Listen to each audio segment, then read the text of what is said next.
Hello, I'm Annie McCubbin, homeopath, osteopath, naturopath, Ayurvedic doctor, Reiki master, aromatherapist, acupuncturist, and herbalist.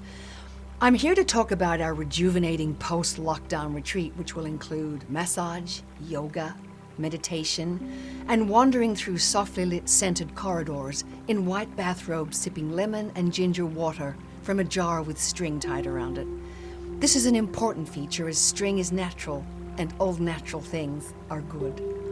During COVID, many people have experienced isolation and a lack of connection. So we want to welcome you back to your tribe. Okay, maybe you're not lonely, but you may be feeling general toxicity, a lack of spirituality, and weight gain. So we want to help all people to live their best lives, regain control over their health, and boost their immune system so next time there's a pandemic, they won't need a toxic jab to poison their DNA and turn them into a 5G tower. Now, our individualized services, which are personally designed by myself and my partner David, who's a breakthrough oncologist. I'm not sure what that means, but he is one. You can see him here in a white coat, which means he's very medical and caring.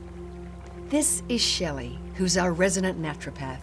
She wants you to live your best life. Shelley had a disease. She won't disclose what it was, but I'm sure it was life-threatening. What? Athlete's foot. Really? Are you sure? Oh, anyway, she's fixed it, so excellent.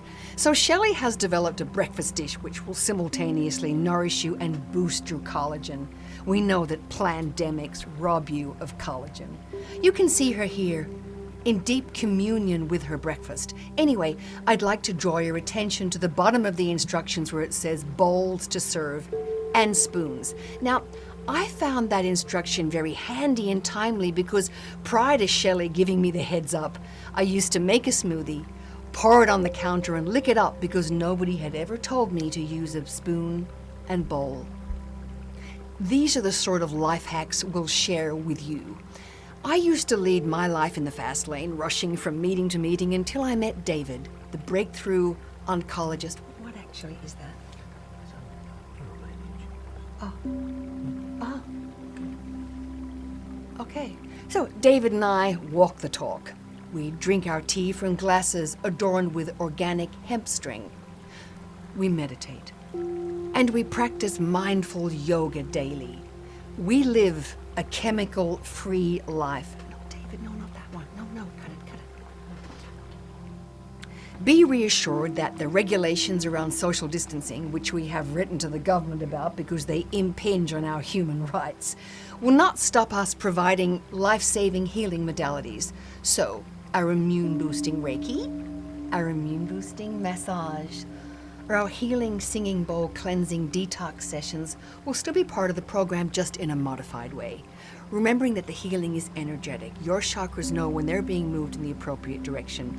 Do be aware that all the previously mentioned healing services are add-ons. We have heavily discounted them due to the fact you may have lost income due to the pandemic, so each session is $99.99. We'll be opening our doors to all humans, vaccinated and unvaccinated. We will not be part of segregation, apartheid, or discrimination. Just like Rosa Parks, who refused to stand for a white person, we refuse to stand for... Well, we just refuse, generally. We will not discriminate. All people, rich and poor, have the right to access proper, holistic health care. Our wellness programs start at $4,500 for a 3-day rapid detox to $12,000 for full immune booster, chakra healing sessions, and organic sandwiches. We do need a $1,500 deposit to secure your place. If finding the money to provide yourself with self-care is a problem, you might need to look at your issues around poverty mentality. Remember, we create the world we think we deserve. So take the time to meditate on creating wealth or talk to your bank about a loan. Remember, you're worth it. We also take Afterpay, OpenPay, Latitude Pay, Zip Pay, Hum, Bright, Klarna, and Bundle. Thank you. Okay, so all of the above, including the breakthrough oncology and the poverty mentality, where the poor are blamed for their financial troubles, are lifted from genuine retreats. Perhaps not the massaging with kitchen utensils, but everything else, including the eye-watering costs, is genuine. This is the sort of money people are spending on dubious treatments. Well, what's the problem if people want to part with their hard-earned on a retreat? Well, actually a lot. Let me return to the narrative. So you've just completed your stay at the retreat. Your wellness instructors or jailers wave you a loving goodbye with admonitions to keep up the good work and watch out for toxins, and you drive away in your Lexus awash with the illusion that your immune system is boosted. There's of course no evidence for this. In addition, you feel reassured that you've been thoroughly detoxed. No evidence for this. Your chakras have been cleansed. Oh, come on. You've been rejuvenated and restored. This may be true as you've stopped guzzling a bottle of Shardy a night and you've had to do no more than lift a cup of organic wildeberry tea to your lips for 10 days, and overall you feel good about yourself. You have committed to ground for 10 minutes a day. This involves standing barefoot on grass. This is meant to reduce blood viscosity and improve your cortisol rhythm. Never mind that our forebears walked around with bare feet and were dead at 30, let's not quibble. And so you feel safe, refreshed, possibly smug, and ready to face the post-pandemic world, except not really, as thanks to the anti-vaxxers, COVID-19 will keep circulating. Your brain has tilted towards pseudoscience. Confirmation bias has kicked in, and from now on your brain is a sucker for all things alt-med. Your hairdresser tells you she heard from one of her clients who said that someone in the government said the vaccine causes infertility in women. You'd already heard this from one of the women on your team who's going to freeze her eggs before she even considers getting the jab. And there was a post on Facebook saying women's wombs are under threat. Your sources seem reasonable. The egg freezing woman works in risk, so she must be alert to hidden dangers. You now identify with the group of women who are one step ahead of the rest of the population who are dangerously ill-informed. Identity protective cognition sets in. Your thinking has been hijacked by this powerful cognitive bias.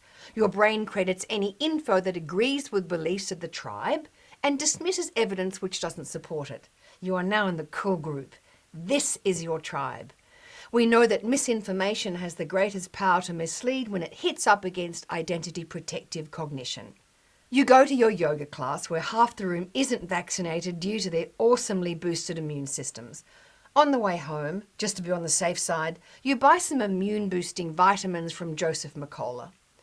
McCullough reigns over his long-running, highly profitable natural health empire. Here he is, looking like a used car salesman with the quarterly sales award.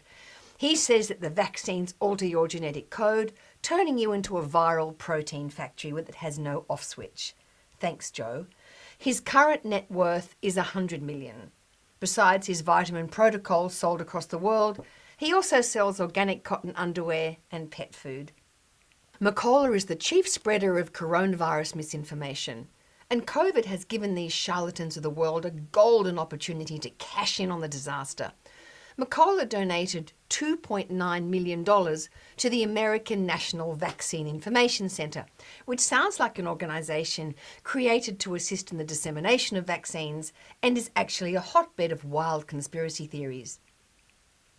It is in his interest to completely discredit conventional medicine so he can fill the void created by his lies with his pointless vitamins and homeopathic vaccines. So, you've done your yoga class and bought your vitamins, so it's down to Lorna Jane to buy some activewear. In the store, you are bombarded with Lorna's generalized positive-sounding mantra, move, nourish, believe.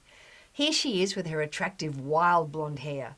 If you're going to be a wellness guru, you must have blonde hair. I applied for a position as a wellness guru, but they spotted my blonde wig, so no dice. Here's Lorna with the obligatory smoothie. She's sitting in a healing yoga position and she, of course, has bare feet.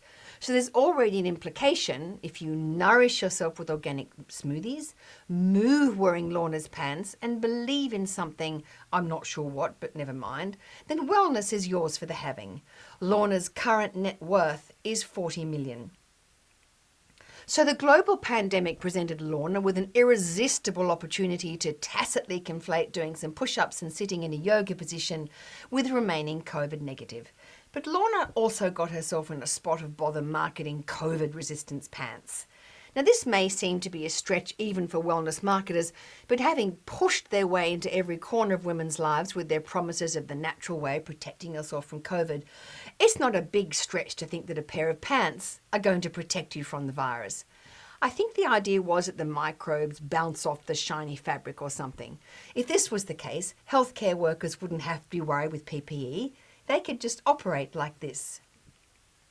Heuristics, mental shortcuts, and the ubiquity of the term wellness means women's brains are primed and wellness marketing is unashamedly aimed at women.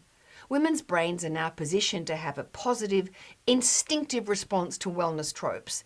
There's something very female about the idea that we can tell what's good for us by trusting our gut response. It's in our language. Women should trust their intuition. You can feel it in your waters. Our gut instincts are elevated to an almost spiritual level, and the environment is replete with messages for your gut instinct to dine out on. It reassures you that exercising, staying positive, and taking selenium will keep you safe. Poor women who must simultaneously be required to be free, relaxed, barefoot lovers of nature and highly disciplined, thin, not drinking alcohol in the week because of the calories, then getting totally smashed on the weekend because they're so stressed from trying to fool their children that powdered almond butter is a viable alternative to peanut butter. And mothering is an area where wellness sidles up to women and whispers fearful thoughts of whether they're not doing enough to protect their children. And if, as it often is, mother's instinctive response is, maybe I'm not, then wellness can open up its coat and offer up its wares. It implies if you're a decent mother, you don't want to put nasty toxins and chemicals into your child's body. If prior to the pandemic you have tribalized into a group of mothers for whom organics and GMO is de rigueur, post-lockdown the likelihood you'll head to the health food shop to procure some organic freeze-dried vitamin C powder to protect your child from viruses is high. I've done my research, you may say to the health food shop attendant, and frankly, the whole thing doesn't feel right. I'm not anti-vax, I'm not using my child as an experiment for Big Pharma. And in this statement, we see on display a whole range of cognitive flaws. Born on the back of a warm feeling of collusive, misdirected mothering instincts, all your critical thinking is relegated to the dusty far reaches of your brain. Every mothery feeling aided and abetted by the internet bubble spewing forth wellness tropes from your phone, and your natural impulse to enact the 21st century version of chatting with your tribe while they dig for tuber roots. Gwyneth Paltrow, the Marie Antoinette of wellness, is recovering from long COVID, but she hasn't come out and said get the vaccine to her 7,722,127 followers. No. She's used the opportunity to spruik her wellness products. Not only does she sell you pointless vitamin protocols and coconut aminos, but she potentially makes you feel inadequate because while you're lying in a bed alone, struggling to breathe, eating cereal from the packet washed down with Coke, Gwyneth is fasting and eating adorable baby artichokes with stuffed herbs and garlic and drinking bone broth. Also, instead of dragging yourself out of bed and attempting to walk around the block without collapsing, Gwyneth suggests if you're suffering from long COVID, drink her line of fake cocktails out of her diamond-patterned doubled old-fashioned glass and launch yourself into nature wearing her wellness heart pendant, an incredible bargain at $20,220 US. Because you never know who you may need to impress while you're struggling to have a conversation with only 25% lung capacity. There is no acknowledgement from Paltrow, who's worth $150 million, that the rarefied air she breathes makes recovery different for her. And it's easy to say, oh well, buy beware. If you're too stupid to work out that detoxing is a myth and that vitamin C and selenium won't cure COVID, then that's on you. But we are interconnected. The more misinformation is passed around in Western countries, the more seeps out to the rest of the world. And this information is highly emotive, narrative-based, and simple. Simplicity when people are under stress is highly appealing. Neither is there acknowledgement from Robert F. Kennedy, he of the illustrious Kennedy clan, that his highly privileged place in society may blind him to the reality of the working poor living with COVID. He has accused Bill Gates of the forced vaccination of millions of African children. He's the head of an organisation called the Children's Health Defence, which unsurprisingly does nothing to defend children. Vanity Fair reported that in September this year, he spruiked his line of medical mistrust to the well-heeled folk of Malibu. His $150 a head function was attended by mostly white women, including a high food vibe influencer, a crystal purveyor, and a flower crown maker. These maskless women, having parked their Range Rovers among the beds of lavender and kale, listened to Kennedy spruik his particularly mad line of anti-vax rhetoric while chowing down on homemade wood-fired pizzas topped with organic squash blossoms. One of his most popular opinions is that black people are particularly vulnerable to the vaccines and should avoid them at all costs. The disconnect between the lives of these people and the lives of the people they are casually undermining is breathtaking. And here's wellness again, linking arms with the anti-vax crowd, rapturously buying the simplistic rhetoric, chemicals out, nature in, organics and high-vibe foods, and we're safe as houses. I really need someone to explain to me what high-vibe food is. I'm thinking Friday night pizza probably doesn't cut it. 1.6% of PNG is vaccinated. It might seem a stretch to link Gwyneth, Joe, Lorna, Kennedy and our own crop of clueless influencers to these disastrous vax rates, but misinformation travels. Wellness prior to the pandemic was estimated to be 4.5 trillion. Within 2 years, it's estimated to be worth 6 trillion. Wellness tourism was on track to be a $919 billion industry by 2022. And with the borders opening up, wellness tourism is in a hurry to get their hands on the cash and to make up for their losses incurred during the pandemic. The financial impact of this on the pockets of the well-heeled is not to be underestimated. And how can something that expensive not be good for you? In his brilliant series on critical thinking, Your Deceptive Brain, Stephen Novella suggested we too often expect that critical thinking should be an innate competency. He said it's like expecting someone could be an innately good violin player. The competency needs to be taught. So first thing is, we need to get people interested in learning to analyse their thinking. Wellness needs to be challenged. Women need to be exposed to the concept that they're being duped. Of course, it's not only women who are being exploited. Just a quick squiz at the demographic attending the anti-vax freedom marches to see that men are well represented. Nevertheless, women are still the main target. And it's easy to blame women for not being more discerning, but the flow of pseudoscience is so constant and accepted so widely, who can blame them for not being alert to the insidious nature of the marketing? Right when we're in dire need of society understanding and accepting the recommendations of science, pseudoscience's grip on society seems to be getting stronger. So in this pandemic environment, how do skeptics and the poor besieged medical profession combat its inexorable onslaught? How do we counter the wild claims of wellness? Well, we know that when people are under pressure, when they're unsure, frightened or anxious, simple solutions are attractive, as is having the locus of control in your reach. If you can reach the life ring, you grab it. When the world has tilted on its axis, the idea of having agency is highly appealing, and the idea of agency dovetails nicely with the central offering of wellness, which is your health is in your control.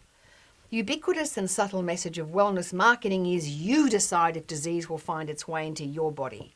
It's generalized and attractive and wrong, but hey, who doesn't want to be well and in control of your health by doing yoga and taking vitamins in a cohort of other people with the same positive attitude? You feel special, elite, informed, a cut above the rest of the population relying on big pharma.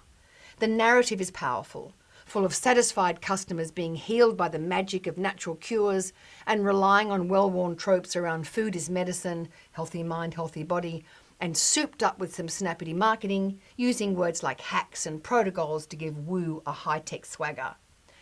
It's hard to surrender your neat, certain tribal narrative in exchange for uncertainty and even worse, being wrong. Not many people like being told they're wrong and their thinking is faulty and they're letting the side down. We note that charities have changed their approach to procuring the charity dollar.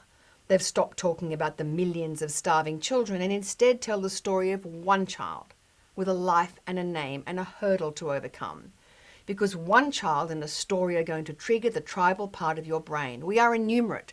Large numbers don't cut it, but the story of an individual does. So we know that pseudoscience relies on anecdote. We are scathing about this because an anecdote doesn't prove anything. Melissa's aunt took vitamin D religiously during the lockdown, and she was the only one in her block of units that didn't get COVID. We skeptics know this proves nothing, but stories spread. Good stories endure. The wellness scam is delivered through stories and anecdotes because they work, especially the stories with a happy ending. And we know, regardless of the veracity of the story, a personal story told with a good classic story arc has cut through. The protagonist, Alison, is living her life. She encounters a hurdle, a mental or physiological health issue. The GP, the antagonist, just wants to throw pills at the health issue. Alison is unhappy about this. Wellness, the hero of the story, offers her a solution. Her mental or physiological issue is cured. Alison is healed. No nasty pills or toxic chemicals required. She is happy. Another win for Alt Med. The stories work. Stories is an influencing device through as old as time. And the story around Big Pharma is it's the giant in a David and Goliath battle between it and Alt Med. But Alt Med is huge. The vitamin industry is massive and unregulated. Wellness, as we've seen, is not hovering at the edge of society, waiting to scoop up the poor, disappointed people spat out by an uncaring health system. Wellness and Alt Med is central to people's lives and growing. So, we need to start telling stories that have the same cut-through as wellness stories. Sadly, the data produced by hard-working scientists is reduced to science talk, which has been cooked up in the enemy camp. We need the same capacity to diminish the claims of wellness. We need to take people on an emotional journey using the same story structure. It doesn't need to be long, but it needs to be emotional. It needs to be personal. You can include all the story elements in a couple of sentences. Data and big numbers can be part of the story, but on their own, they're no match for Melissa's aunt and her vitamin D. So let's tell stories and back it up with data. What if people knew that the money flowing into the pockets of wellness was massive? What if they're alert to the tricks of the trade? We need to admit that we all struggle with our incredibly flawed brains. We need to laugh at ourselves and make it okay for others to think about their own cognitive flaws. Once we've laughing and we've started to form our own little tribe around the common failings of our brains to detect BS, we can start to pick away and poke fun at the absurdity of the outrageous claims of wellness. Having read about 1,000 books on critical thinking and then encountering in my daily life the breathtaking lack of appreciation of how lack of critical thinking results in dreadful decision making, I wrote my book, Why Smart Women Make Bad Decisions and How Critical Thinking Can Protect Them. A funny book, if I may say so myself, with a narrative at the core of it, where a highly relatable character in overcoming her hurdles gradually comes to appreciate that her blind acceptance of spiritual wellness claims are ruining her life. One of the stories in the book tears a hole in the notion that thinking negative thoughts means you'll attract negative events into your life. Of course it won't. And that you can create a new relationship or a better job simply by doing creative visualization. You really can't. A woman, a friend of mine in her 50s, read that chapter. She said she's been so exposed to that sort of unsubstantiated cause and effect thinking that it hadn't occurred to her that maybe it wasn't true. You can have a negative thought without attracting a negative outcome. Generally, good things happen because of luck and action, not visualizing. That morning, for the first time in 20 years, she allowed herself to have a negative thought without fearing it would cause her harm. I find that optimistic, but also sad. We skeptics need better stories, better ones than wellness. Let's not throw out the data, but let's throw in some individual stories. Let's start to pull at the threads of the wellness narrative. Let's beat them at their game. When I lie awake at night fretting about my neighbour who won't be vaccinated because she trusts her natural immune system, and being a Leo, she's confident that wearing her amethyst necklace will protect her, I imagine a world where Gwyneth is forced to eat a cheese and tomato sandwich with the crust cut off, standing on a street corner trying to sell her wellness medallion for $100, and where McCubbin has to admit to his followers that a doctor of osteopathy is not a real doctor, and is forced to sell used cars from a back lot in Detroit. So please, members of the Skeptics community, sharpen up your storytelling skills and help me to make my fantasies a reality.